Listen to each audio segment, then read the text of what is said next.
Hello again, this is Charlie Bellefontaine, and you're listening to a bunch of nuts, and I hope he gets everybody upset. So I'll give you his personal phone number for 2 o'clock in the morning calls. Pat, introduce yourself, please. Good morning, everybody. No. We are here. We are excited to be here. We have been here for a while, waiting for the internet to work. Darn internet. My name is Patrick Loftus. I'm a real estate lawyer, and if I get my way, we won't talk about any of that, but Charlie will probably make me. Find me on social media. I can be found on Instagram, Loftus_law. You can also find me on TikTok, for now, at Loftus Law, and come watch my shorts on YouTube, also Loftus Law.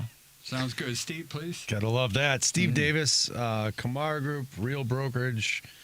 You can find me on Instagram. I'm Steve Davis, as well as on Facebook. I give you the actual instead of what people actually don't know what they're talking about. Tells you. This is where facts matter. Facts matter. You two behave. No. Joey, you're my last Joey? savior. Give yourself an introduction and tell me what's going on in the world. Why, hello, this is Joey Mathews, NMLS 1330694, without the rooster today. Figured I would let that laugh die out first. It's like in the 80s sitcoms, you know, wait, laugh track's over. Anyway, so the VA Loan Nerd, you can find me at thevaloannerd.com, across all the social medias as at the VA Loan Nerd. You can call or text me at 630-235-2405. And in the markets, we have seen a lot of improvement over the course of the last 4 trading sessions. Today's the first day we've seen some flat trading, but yeah, and there's been no real impetus for this outside of low consumer confidence and some European bond trading. But I know that the mumblings and grumblings are that we are going from zero or an expected 0 rate cuts this year to now assuming a rate cut in June. So, I mean, more data next week, but this week is just a very boring week, but we've seen a lot of improvement in the market that is, I mean, for all intents and purposes, no major explanation for it. Nothing rooted in data, at least.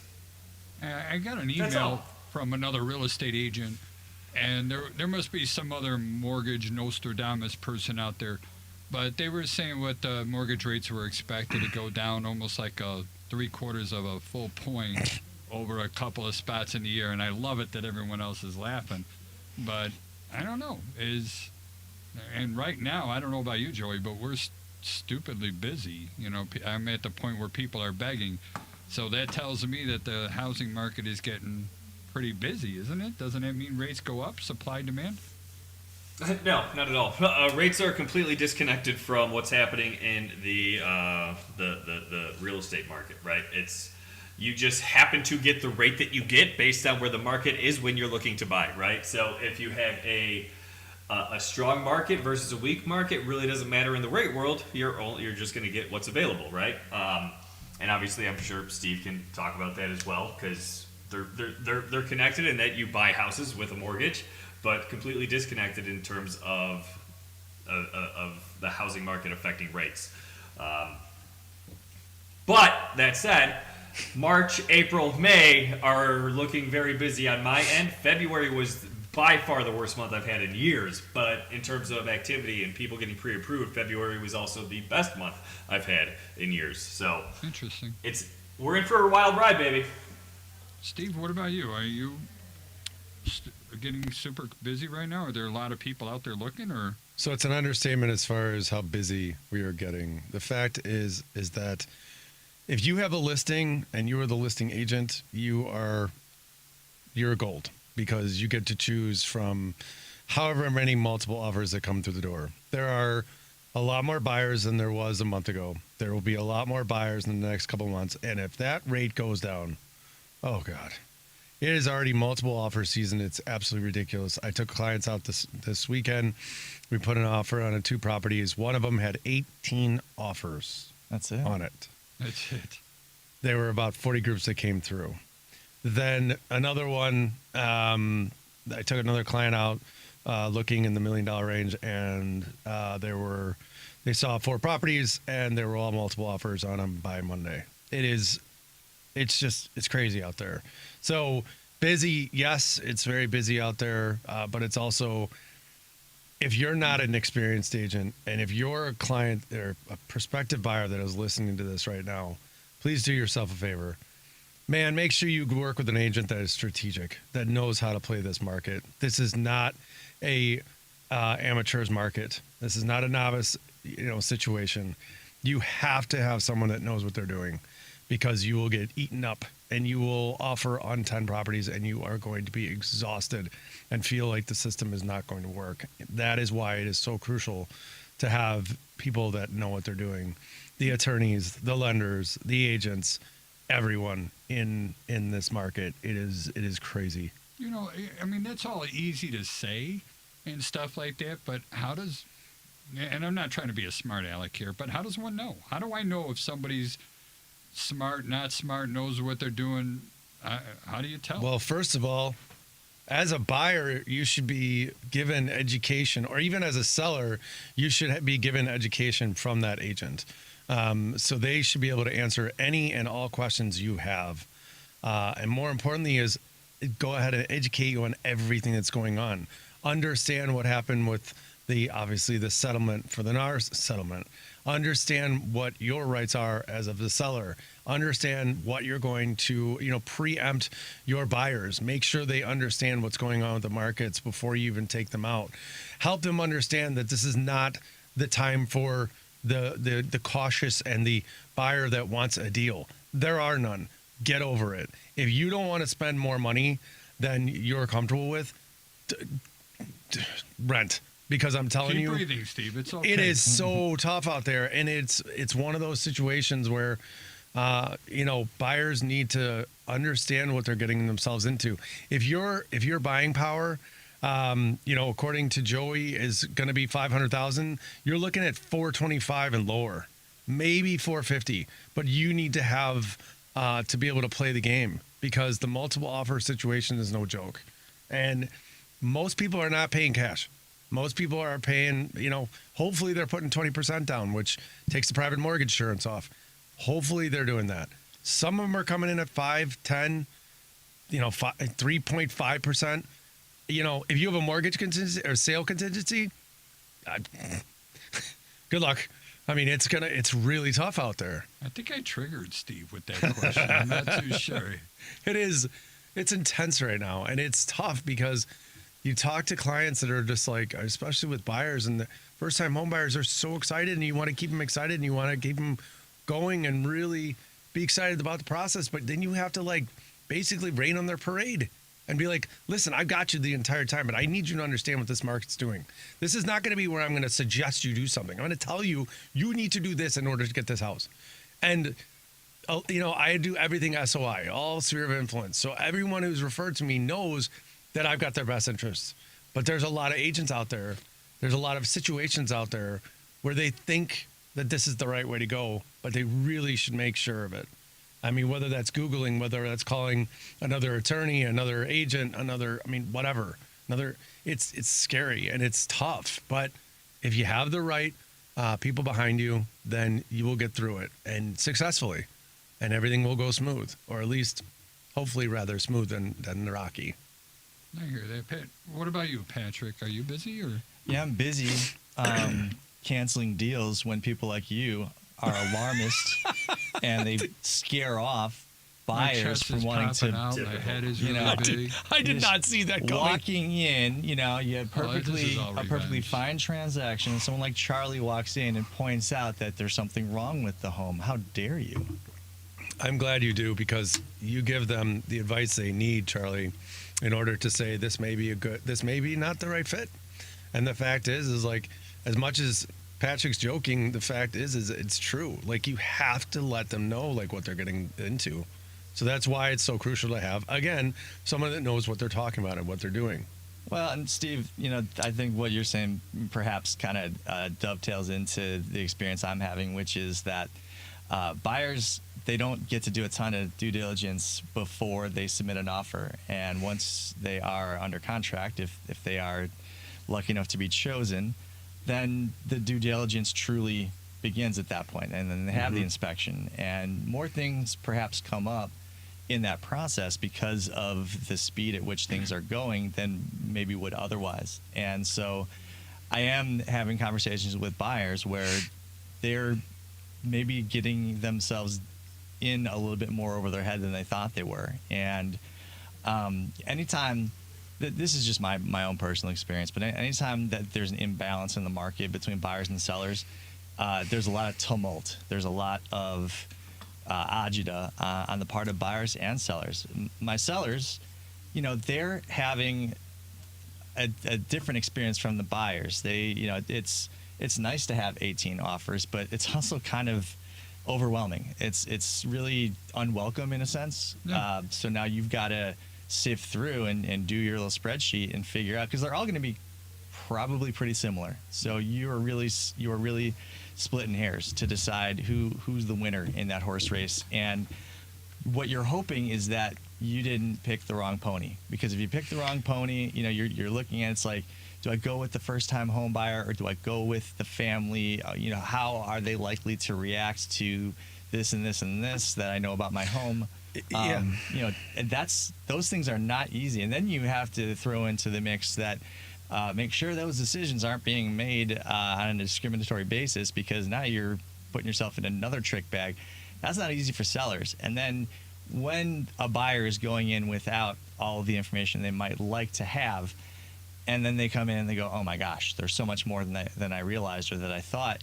And now they're either backing out, and the seller's feeling like, oh my gosh, I thought I had the market in my favor, and then they find out it's not going to be as easy as they maybe perhaps thought it was going to be.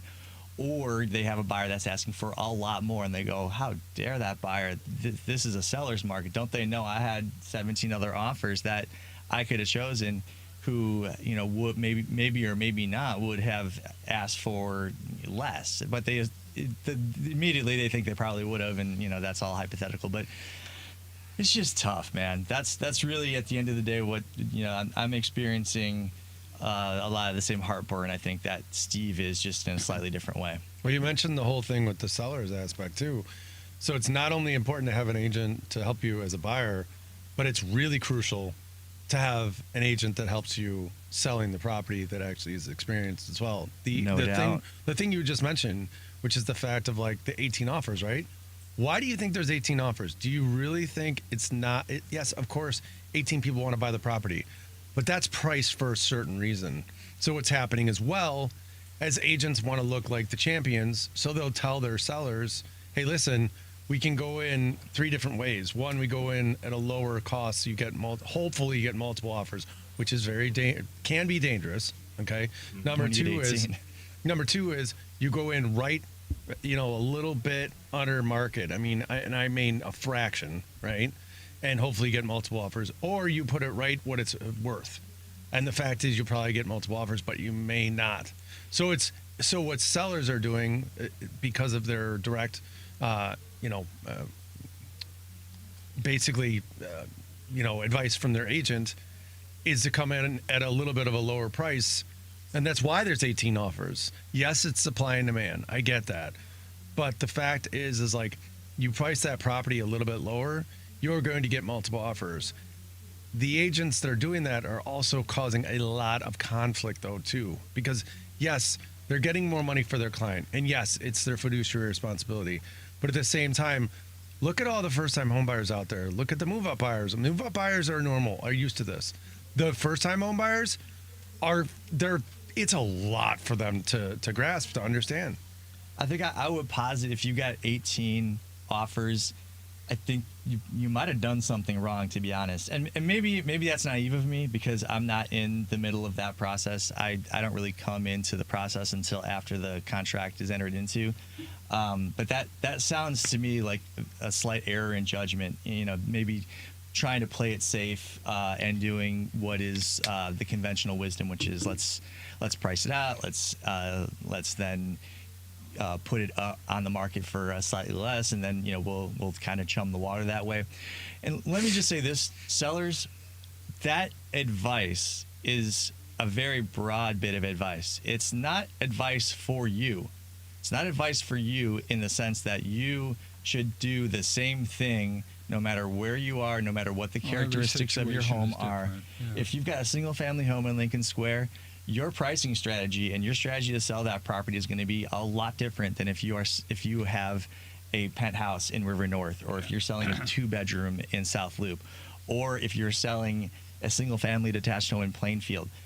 It's going to be different strategies, and seller, understand that it's never as easy as you might think it is going to be. Having someone that does it every day of their life, it goes perhaps without saying that person will have learned probably more than you know about navigating the real estate market. That's just the way it is. You said something earlier on about home buyers and sellers. They don't get a lot of time to do, how'd you put Due it? diligence. Due diligence. Due due Correct. diligence ahead of time. Correct. And I didn't want to interrupt you right away, but I really did. I'm like, that's exactly what we're trying to do for everybody, though. That's this whole ChicagoHousingExperts.com that we're trying to put together so that people can ask those questions while they're looking for a house or something. And we're going to have Joey and Patrick and myself and Steve. We're all there to answer those questions, and it costs nothing. Everything. We don't care if you hire us or not. We're going to give you as much of the truth as we can. The facts matter. We just want your email address. That's That's right. all. Well, there's That's right. truth to that. Yeah. You are going to get Give me marketing. your email Joey, address this is right where you now. have to put that NMLS, whatever all that long numbers are, isn't it? No, not right now. I'm not doing that right now. Got that all finished. So, that was interesting with all the presales.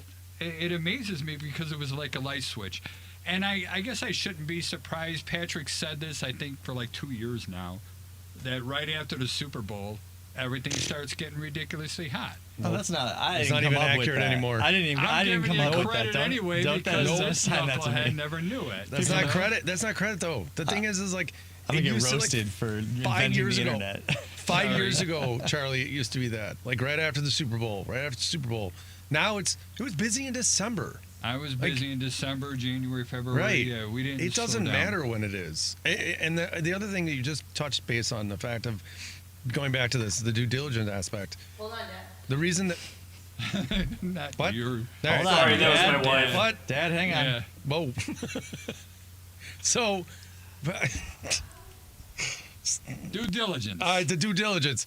So, with the due diligence aspect, doing your due diligence before you buy the property. So, as a buyer, you also have to be ready to make a split decision quickly Yeah. on one of the most important things that you'll ever do and invest in your life. And you know how uncomfortable it is for a buyer, a first-time home buyer? Oh my gosh, they're freaking out. It's always a difficult scenario, especially if you're doing it the first time. Yeah. The idea of spending. Most folks who are in that scenario have never spent $100,000+ on anything, let alone they're going to spend multiples of that. Well, anytime we do something for the first time, it's scary. Anytime we do something that we're not properly trained on doing, it's scary. All right, and I get that, but how do we overcome that? Again, knowledge. Knowledge is the power. Where it comes in there. Education. Yep. And I get it. Maybe there's not too much for home buyers, to gather pre-education, and I don't know what somebody knows or what they don't know, but that's part of this whole thing that we want to put together. Ask those questions now, and get the help. And I don't know. I'm getting all. Patrick's laughing at me. Well, yeah, over here, just because I really do care about what we do, and I believe in what we do. Yeah, I get it.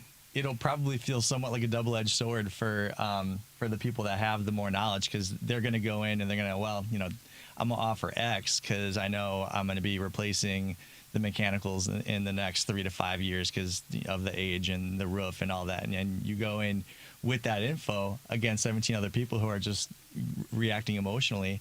Your offer is probably not going to be the most enticing offer, even though it might be the most solid offer. Yeah.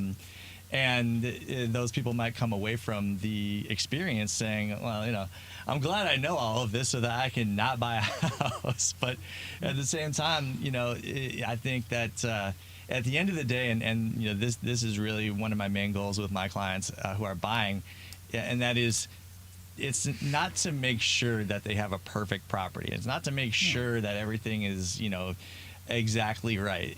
What it's meant to do, this process, the due diligence process, is to arm them with enough information so that they can properly budget and assess what to expect going forward. Yeah. Because it's not like you're never going to replace a furnace. You will replace a furnace at some point if you're going to be a homeowner.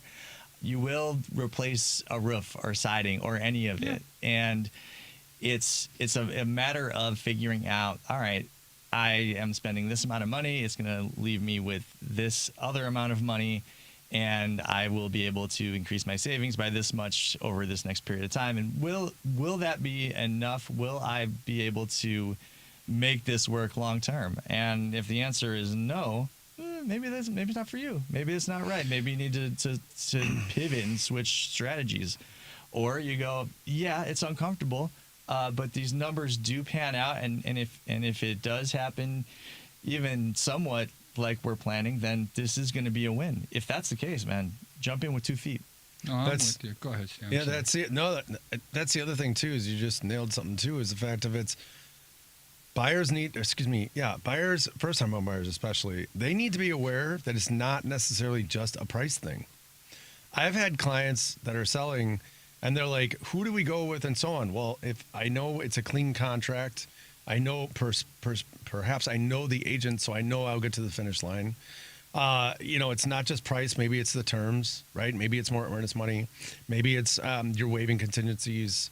I never recommend to waive the inspection. It's just not a good idea. Ever. You have to be a very particular person. It's a with peace a of mind. Particular set of skills. That's right. And knowledge. That's right. Basically, you have to be Charlie, right? Huh? You have to be someone like Charlie, who is that deep in the real estate. It means the actual condition of the real estate that was game. Good. To His lips usually don't move without me being criticized somehow, some way. I think the world of God, I him. love We're not done. Don't worry. Yeah, we got plenty more time. I'm not done with you. We got plenty more time. But yeah, so the terms are very, very important. So, those are the things to be aware of as well. And you put your best foot forward, and you do everything you can, and so on. Oh, the other thing is, people that think escalation clauses are good right now, they're not. Give up on them. Don't do them right now. If you do them, you will look weaker than if you don't. That's just my opinion from almost 19 years of doing this. I love Steve on Fire. That's interesting. I mean, can you be a little more? Sure, you want me to go into it? No problem. That? Okay, so Yes, here's please. the deal. Yes, please. Here's the deal. You have an escalation clause. The fact is you're like, hey, I'll go ahead and I'll give you up to $500, $2,000 off the other best offer. Here's the deal. If someone comes in at a $475, the property's $450, let's say, right? $475. There's no escalation clause that's saying over the other best offer. Basically, what you're trying to do is you're probably trying to steal the property. Number two is you're trying to make your client look better than the other one. And it's kind of a weak way of doing it. A clean contract is a lot smarter than an escalation clause, in my opinion. I can see that. If you're asking for like a 2-1 buy down, a 3-1 buy down, no offense, Joey. The fact is like that looks weaker than the other person because you're asking for more money. Yeah, you're going to say their property's going to be $485 when it's really $475, and because you're getting 10 grand back and then you get a cheaper rate and so on. Could those things work? Sure, but it's a little bit more messier on the contract. So if it's more of a clean contract, you're more likely to get that. The other thing is the top producers out there, as far as agents go, we don't want to deal with them because it puts more headache on us. It puts more of the fact of like worrying about, all right, so this person's this way and this person's this way, instead of like cut and dry, cut and dry, cut and dry. If there's 12 offers and 3 of them are escalation clauses, how do you think that's going to work? He's only got 5 places on his spreadsheet to enter data into. So if you've got more than 6 things, It's not good for you. But I can. Just saying. But I mean, I kid, but I can see, Steve, where you're coming from as far as the escalation. And for the clause. love of God, ask the agent before you put the offer in. Oh, Are always- you yeah, okay that- with an escalation clause? Because you put it in and they're not accepting it. Guess what? They technically need to present it to their seller. But guess what? Do you think they all do?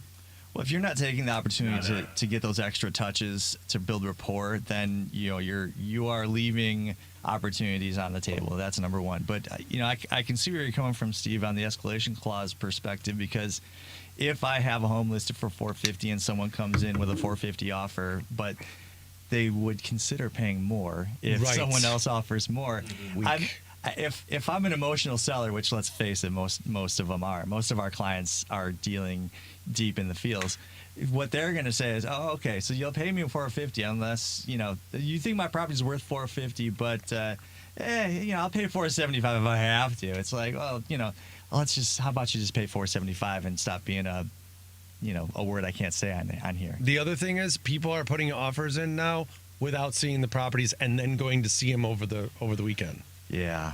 And Yeah, I mean, that what they're trying to do, what an agent is trying to do, which I don't agree upon, and a lot of the top producers would tell you the same thing that deal with a lot of sellers, is that, oh wait, you haven't seen the property, you're putting the offer in saying you're interested, but you could easily pull it as well after you see the open house. And what you're doing is you're teasing my seller, if you will, or myself, saying, oh, we're getting this offer and this is going to happen and so on. And then you're telling your seller, hey, I already got an offer and we haven't even shown the property yet. He's going to be like, wait a minute, what? And then that seller, that buyer's agent and their buyer may not even be considered when it comes down to looking at property, looking at the multiple offers. Yeah, I would think that offer that comes in sight unseen is often not so much an offer to purchase, but an offer to have your time wasted. Yeah. So it's unwelcome as you just articulated. But some agents think that's a good idea. I'm here to tell you that's a terrible idea. They're throwing spaghetti at the wall, right? Right. They're trying to think of anything they can think of, and they're not that creative, and so they make things worse. And a good agent's going to see right through it. That's right, all you agents out there who So are anyway, not good. Charlie, you talk because I've had like 45 minutes today. Charlie's turn for words. Or Joey. Poor Joey. Dude, I took no offense to any of that. Don't worry. No, nor did I. I We're gonna let actually Charlie just talk thought it about was really interesting. I mean, I know we focus on, talking to people that are buying houses, and, what I heard there was mostly, dear real estate Anger. agent, yeah, you need to get some education in this business, and here's the crash course. I mean, honestly, better. Really, that is- I'm gonna go ahead and shop you, Joey, with 3 other brokers or lenders because of blah blah blah. But How he do you does feel? get shopped. Happy I get now or shopped. angry? I know, dude. Uh-huh. It's actually hilarious because usually it'll happen, and then if they're beating me, I'll price match, right? But if I am getting beat, and they just don't want to do the price match thing, they'll go to that other lender, and then a few months later, they're like, "Hey, so we messed up." I actually had a guy call me a couple days ago, like, "I'm so sorry, I didn't know what I had until you were gone." It was the best feeling ever. That's It fantastic. was great. I get the Yeah. same But thing then, what every is it? now and then. Was it too late in the deal or no? Or you had to start over? No, I mean I know who's going to be what, so I will keep a deal moving on my end just so I don't, because I can tell who's going to come back and who's not most of the time, right? So I just sit on it. I just wait for the phone call. I'm like, all right, well I'm good to go. Let's close. You're Nick. talking about who's going to come back, clients that didn't choose you. Correct. Oh, all right. Yeah. And how many? I was getting a little confused. And then how many times are you running into the people saying, "Oh, the rates. This person gave me a different rate before you even ran their numbers." Oh my God. I have one right now with Wells Fargo. They're they I know they haven't done a credit pull, but they're like, "Oh yeah, we're at a 5.875 on this thing." I'm like, What kind of now with stuff that is credit, that? you're That's not. terrible. I'm so glad they That's- don't do loans in the that's Chicago garbage. area. That's garbage. Yeah. That So is a bait and switch. If you want me to charge you $30,000, I'll do the same thing. Mm-hmm. That's what it's what drives me nuts. And at the end of the day, man, like people don't realize you don't know what you don't know. I have other clients that come to me. They're like, "Oh, we got this great rate." I'm like, "Show me the loan estimate." And I do see these charges. I'm like, "Did this get broken down for you whatsoever?" I'm dealing with another one against Veterans United as we speak on this call. I'm dealing with these text messages coming in over a Veterans United deal that. Like they're at a point of origination. A point of origination on a $400,000 loan amount is $4,000. I'm like, guys, I'm literally showing an eighth higher on rate, but not charging you $4,000. If you want me to charge you $1,000, I'll get you the same thing they have. But like, it's not an apples to apples comparison. And that's what makes me nuts in this industry. Is people want to show like everyone's so hyper focused on rate. They're like, yeah, I'll show you a 5. I'll show you a 5. Don't worry about the cost, but I'll show you in the 5s. But yeah, it just drives me crazy. Well, I don't think there's really anything out there for a consumer to have an idea of what is normal when it comes to all of that. And I think that's done on purpose, not because they're trying to make this harder for consumers. But Joey, I know that you have a lot of limitations in terms of what you can say, that you can offer people, because it can be quite different depending on who the borrower is. No, in this one with Veterans United, I'm telling you right now, it's a boyfriend and girlfriend buying together, so it's a joint loan.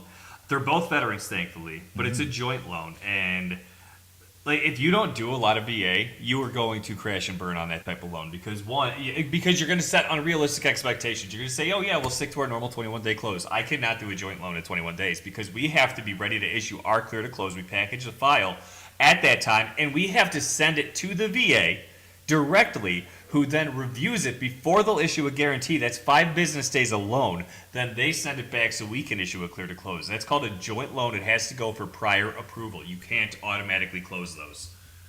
Interesting. I will say, just as one little addendum to what Joey said, I mean, look, the fact is, by and large, if you are borrowing money for a conventional loan or a VA loan or an FHA loan, by and large, whatever the terms, wherever they've moved the numbers around on the piece of paper, at the end of the day, they're likely to be pretty darn close. Okay, so go. My advice is to go with the lender that you feel most comfortable with, not the one that is promising you things that they don't pass the smell test. Sniff test. Doesn't that happen in all of our fields? Let me finish. The one Sorry. exception. because my whole point was going to absolutely get swallowed up because I was trying to praise Joey, but the one exception is if you are buying new construction from a builder and the builder's in-house loan company is making you an offer that seems a lot better than what everyone else is quoting you, there's a good chance it is. And that's really the one exception that I wanted to point out for people, for all 6 of you who may ever hear this, that a builder is in a different position than someone like Joey or anyone else that you're going to get a quote from. And Joey, you can tell me if I got that wrong or not. Well, with the builders and what the builders can offer, so they're able to do that because they're not knocking down the prices of houses anymore. What they're doing is they're applying, because builders aren't subject to IPCs, to interested party contributions. Whatever, talk to Congress, I have no idea why. But so they can load up I can tell on. Money. Thank God you're here. Let's go. Yeah, money. Yeah. Lobbying. Go ahead. Yeah. So, but I have another one that's fighting with a builder right now. Thankfully, the builder's only offering $3,000 in concession on like a $400,000 purchase to use their preferred lender. I'm like, dude, I pulled numbers. I pulled numbers on the preferred lender for the builder. I'm like, yeah, dude, close a lot of loans. I noticed over the last 2 years he closed 1 VA loan though, so I'm just throwing that out there. Is a $3,000 worth of peace of mind versus So I'm winning that one because $3,000 on $400K is nothing. Yeah, that's probably not good enough. I mean, what I'm talking about is I've seen some pretty enticing offers $499 from in-house lenders, and it'll be like an escalation where it's for the first 3 years, and then it bumps up, and then in year 4, and then in year 5, and so on and so forth. So, so Joey has confirmed how smart I am, that builders can offer better deals just because of the way that they've lobbied Congress. The flip side of that, I suppose, and Joey, tell me if I'm wrong about this, is those lenders are really going to be dealing primarily with people that are just 100% qualified, probably W-2. Oh yeah, A paper. Anything that goes anywhere off of the straight down Highway 1, the simplest loan to close, that may not be available to you. So, that's as much as I have to say about that. As soon as there's a slow curve in that thing, you're crashing into the wall. You're on LSD or Lakeshore Drive, and you're going straight into the wall as soon as that thing turns at the S curve. So, hey, I love how you clarified that. I know. Well, just in case we have some non-Chicago listeners out there. And actually, on LSD, I've been on LSD before, and I'm not going to have clarify. on LSD. And, But LSD. I don't recommend driving. the other thing that I like to make sure that buyers know when they're looking at doing new construction, because this is important, right? When they're doing new construction, how long are they going to be in that property? They have to really think about that, because if they're not going to be in there for 10 years, when they go to resell, you know who they're competing against for new sales?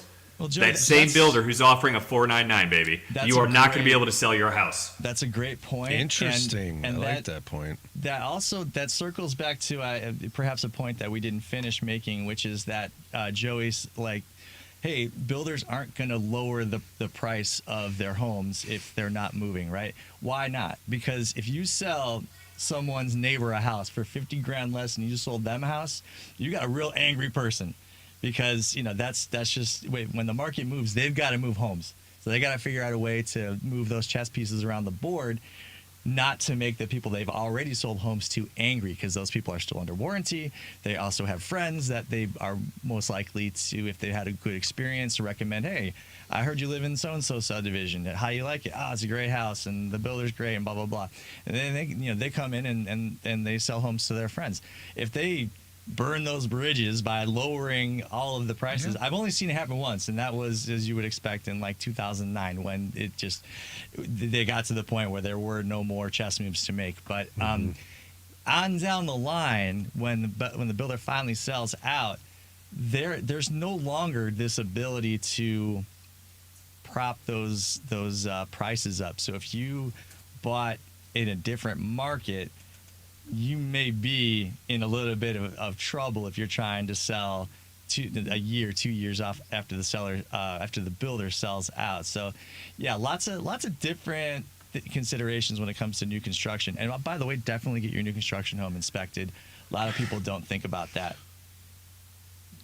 Why do you do this to me? Every house, I love every gusset plates. place you buy, get an inspection. It is a peace of mind. Because we're almost out of time. It is and between 200 to 1,500. Get it done.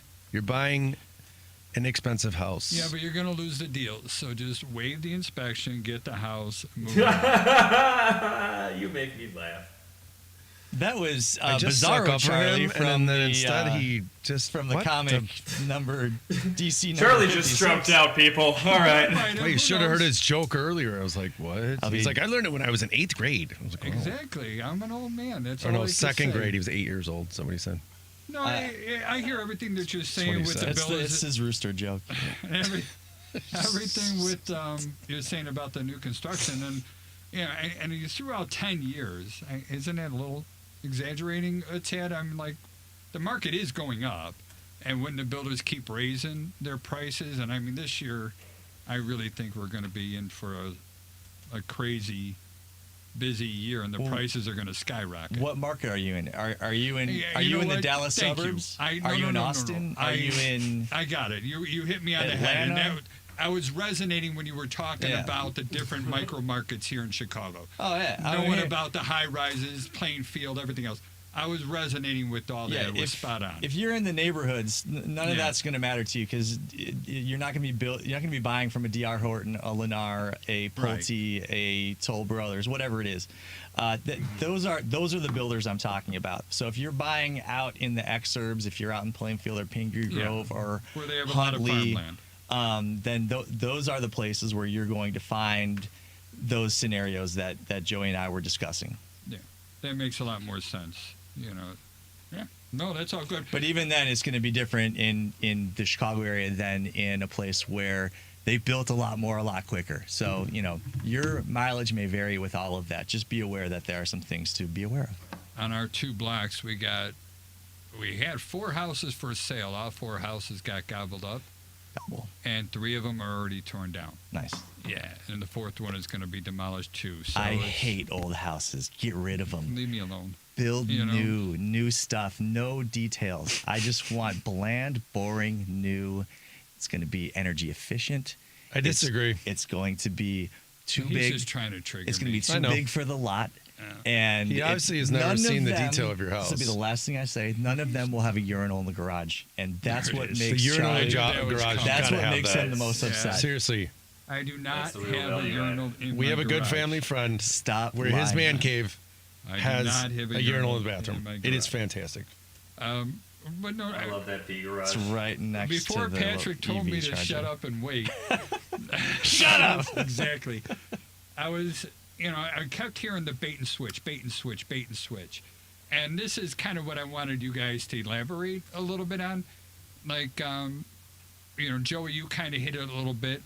You're going to get people that are promising these low interest loans, but then they all of a sudden hit you with a bunch of upfront fees. So if you're paying an extra $4,000 in fees, to get a cheaper mortgage, I mean, it might be good, it might not be good, but you should know that, because if you roll it into your loan, you're paying that over 30 years, and that's a hell of a lot more than $4,000, But what about you, Patrick? I'm trying to think what would an attorney, you see, you guys are actually educated. What would Brian What would I Bonton do? I would say, look, if you someone's were here today. trying to weigh 2 Yeah. different loan estimates, No, I'm talking about you hiring an attorney, not a loan. well, no. I've had clients who are like, yeah, I'm having a hard time deciding between 2 loan estimates. This is not meant to big up our good friend, the VA loan nerd, Joey Mathews, VA loan nerd on all socials. I literally, But well done. I text him and I go, hey, I need some help. Can you tell me, which one of these makes more sense? And he will look at it for 30 seconds and he'll tell me. And I trust him because he's got no dog in that fight. But I know that he has people's best interest in mind when it comes to these things. Even if he did have a dog in the fight, if someone like a builder is offering something he can't touch, he's not going to try to twist someone's arm into doing the loan with him just so that he can make that money, because all he's doing is setting himself. He'll make a little bit of money, but he'll also make some people angry, and that's bad for business. So Angry people do angry things. they're going to send 3 of their friends to Joey Mathews, the VA loan nerd, on all socials to get loan estimates. And Joey, if I'm looking at a loan estimate, there's a box somewhere on there, and I'm pretty sure that if I'm actually going to consider it and take it serious, it should be checked, right? What is that box, and why is it serious? Yeah, on the right side, if it says locked or unlocked, it's going to say yes or no. There's literally a checkbox, yes and no. It'll show you when the lock expires, all that wonderful stuff. And the lock expiration is based on the time zone you're in, because it's going to say midnight. You're like, oh, midnight where? But yeah, it's literally is this loan never thought locked? that one Yes time. or no? Which midnight? So, Joey, what if it's not locked? What does that mean for me? That means you are looking at toilet paper. I hope you enjoy toilet paper. I do. I do. Especially really double crappy ply. toilet Like- paper that's not soft. Early to mid 2020, it was hard. pretty important to have toilet paper, if I recall correctly. I was issuing so many LEs back then so people could wipe their... No, I'm just kidding. I Oh, don't you issue stinker. Toilet paper LEs. You're silly. Oh, man. He's a silly goose. He's a silly rooster. What I was trying to figure out, I'm going to try and get my question asked and answered. What I was trying to figure out is, what are some of the bait and switch things in the different professions, right? So, and I'm just going to shoot mine out there since now I finally got the mic. Someone turn him off. I know, right? I hear guys that are saying that, we have tools that let us see through walls and do this stuff. We provide a warranty so that if anything is missed, that it will, they'll automatically pay for everything. We'll buy your house. To buy your house guarantee you. And that one is, there's that's stuff that people pay, and they can get all that stuff with it. I just, and same thing, errors and omissions insurance. So if I miss something, they're going to give you all the money that they want. And I have to spend time educating my clients that errors and omission insurance is not there for you. That's there for me. And I mean, if something goes wrong, you have to sue me, and they're going to defend me. And granted, if they lose in court, then they pay. I get all that, but they're there to protect me from high legal costs when it comes to it. So I don't know. Anything that seems too good to be true, Joey. And I'm I gonna. don't know what's too good to be true in Well, someone else's ears. How do I know it's too good to be It's true? usually I too mean, good to be true. if I'm shopping home inspectors and someone is charging a lot less than the others, I'm suspicious of that You home pay inspector. for what you get. If I'm shopping for a loan and I'm being quoted an interest rate and there's no good reason for it that is half or a point lower than what the market rates are. These are discoverable things. You Fine can print. figure out. Ask why. You Check can out the figure fine out print. what range it's supposed to be. If you're looking for a real estate broker and they're offering to represent you for a lot less than any other brokerage, you need to figure out why that is, right? And most called likely, desperate. well, it's most likely there's a reason that's not good for you. If a lawyer is willing to represent you for $100, $150, Google it. They're out there. Go use them if you want. Don't even call me if that sounds good to you. You get what you pay for, and that's the long and short of it. There really is no. There's no secret. There's no mind tricks. There's no life hacks. Especially right now, if you are in the real estate market on either side of it, you need to find people who you can see that their reputation and the quality of their reputation is easily demonstrated outside of what they are saying themselves, and also whatever terms are being offered. Boy, if they are, unless you've got a special deal with someone you know real well, or there's some really good reason why you're getting a deal that's better than everyone else, I would really, really be careful about what you're getting yourself into. Bounce it off of somebody else. Bounce it off the other person you're interviewing. A lot of someone This person else's. says this. How come he's this? Ask Joey, this person's giving me this rate. Why is yours, so much more? Or, Steve, in other words, somebody else is saying, well, they could sell my house for $750,000, and you're telling me you're going to list it for $700,000. I hear stuff like that all the time. It's always these big, big promises that I'm going to make you a millionaire. And that's, I guess, my biggest... Over promising and under delivering. Which one would you want? They're selling hope is what it is. And that is just one of the worst sales techniques in the world. And I hate when people try and do it to me. I've got a handful of hope here. Right. Who wants to They buy? are. Right. It's almost like if you try to start a business or something like that, you get a lot of people, well, come with me, I'll make you a million. Just give me $10,000 a month. Yeah, I got a class. You got to, a lot of this stuff comes in here, but we even have it in our professions as well. And I guess the only thing that I'm thankful is, with you, Patrick, is that, you guys are all educated and you don't have a lot of fly-by-nights, all right, that come through. And in my business and Steve's business, we have a lot of fly-by-nights. What's nice about being a lawyer is we have such a great reputation amongst the how we don't swindle people. People have nothing but good things to say about lawyers, and that's what's really great about being a lawyer is I never have to deal with any of the negativity. I mean, look, all I have to do to make Charlie just sort of go, I feel great, is to say divorce lawyer. Look at his face. Look at his face. He's about to turn red, everybody. So just making kind of the counterpoint to what you were saying. Yeah, I went to some extra school. Yes, I took this magic exam that after I finished it, they go, poof, you're a lawyer. Okay. It's no easy So task. what's happened in the last 22 years since that happened is a really important question. What do you mean? I mean, once you pass the bar, I don't care. You might be the smartest person on earth. Oh, yeah. But if you just pass the bar, you are the most dangerous person on earth because your level of confidence is up here and your level of knowledge and understanding is way down here. Those are the most dangerous people In every profession. Sure. in everywhere. for sure. And though there are tangents I could go off on, and you already held your hand up. So even if you didn't go to Harvard and finish top of your class, Like Joey. you might be an awesome lawyer because you've got great experience and you just have a good personality and skill set for it that you develop. What was that? That was Joey unmuting himself to say something, and then he bit his tongue. Joey scored highest, I heard, amongst all recruits that year on his what's the test you guys have to take? The AFSCAB or something? Didn't you? As Pab. Yeah, didn't you? CPAP. Didn't you get like CPAP. top score? You were like the valedictorian of your recruit You're class or such something. a J. There's 6 people there.